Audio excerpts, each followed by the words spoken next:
Alors elles sont jeunes, féministes et très proches de l'extrême droite.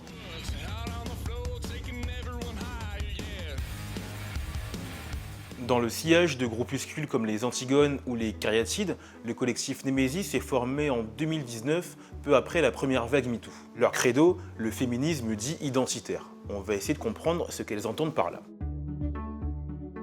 On imagine, de façon traditionnelle, un féminisme progressiste et ancré dans des luttes de gauche. Bon, en fait, c'est un petit peu plus compliqué que ça. Prenons le collectif Némésis, donc par exemple. Il est composé de jeunes femmes âgées de 18 à 30 ans, très actives sur les réseaux sociaux. Elles se sont fait connaître en novembre 2019 lorsqu'elles ont infiltré la manif Nous Toutes en brandissant des pancartes considérées à l'époque comme xénophobes. Féministe, pas facho, féministe, pas facho. On les a ensuite retrouvées au Trocadéro en janvier dernier, en voile intégral, pour dénoncer la journée mondiale du hijab.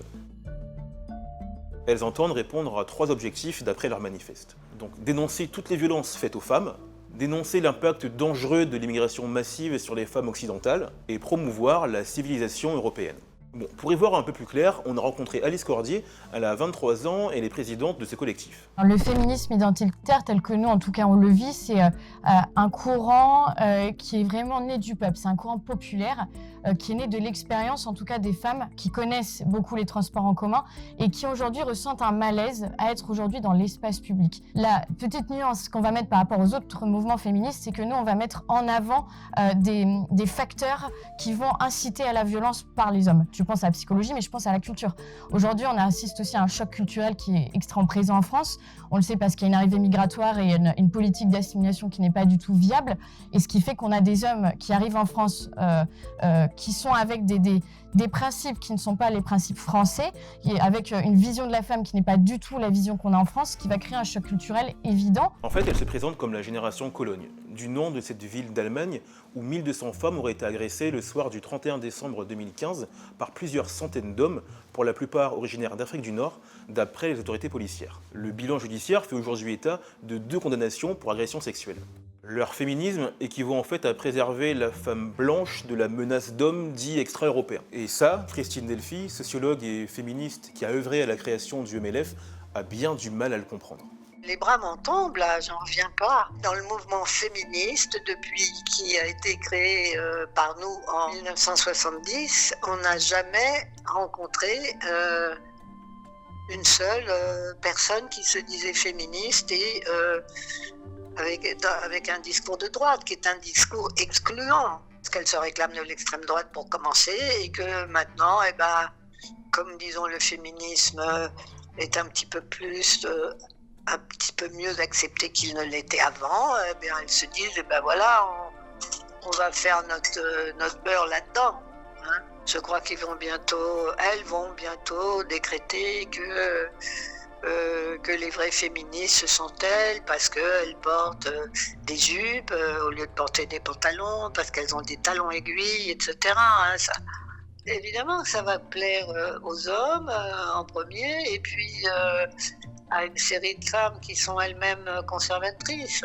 Et Christine Delphi ne croit pas si bien dire. Par rapport au féminisme aujourd'hui qui existe, on a l'impression de compléter un peu leur travail, mais de l'améliorer aussi. On ne se reconnaît pas du tout dans le féminisme aujourd'hui. Il ne faut pas toujours, je pense, considérer que le mâle blanc aujourd'hui, en fait, je trouve qu'il est très maltraité. On aurait presque honte d'être blanc. L'aspect identitaire, on le retrouve là. Le fait d'être profondément attaché à notre passé, de dire que c'est grâce à lui aussi, et par des évolutions sociales qu'on n'a jamais vues dans d'autres pays non plus, qu'on est arrivé aujourd'hui à une égalité des droits qui est hyper importante. Pour le collectif, l'égalité des droits entre hommes et femmes est atteinte, et sur leur réseau, elles vont même jusqu'à remettre en question les chiffres des écarts salariaux en France. Quand on entend parler d'inégalité salariale, on entend des chiffres choquants qui vont jusqu'à 25% d'écart entre les hommes et les femmes. Ces chiffres, ils sont relayés par les médias mainstream. Leur priorité, c'est dénoncer et dénoncer encore les agressions perpétrées par des hommes étrangers ou issus de l'immigration. Leurs objectifs sont clairement ceux de l'extrême droite, sécuritaire, anti-islam et anti-immigration.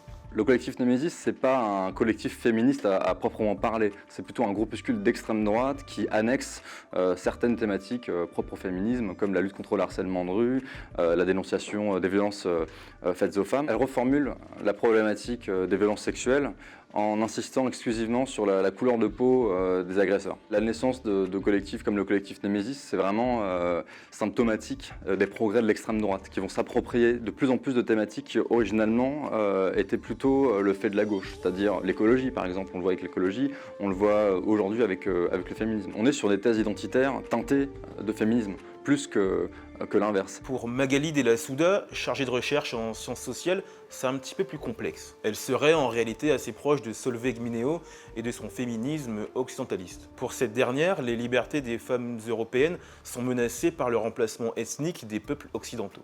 Elle souhaite en cela dénoncer des agissements que les féministes plus traditionnels n'aborderaient pas, comme l'affaire Mila par exemple.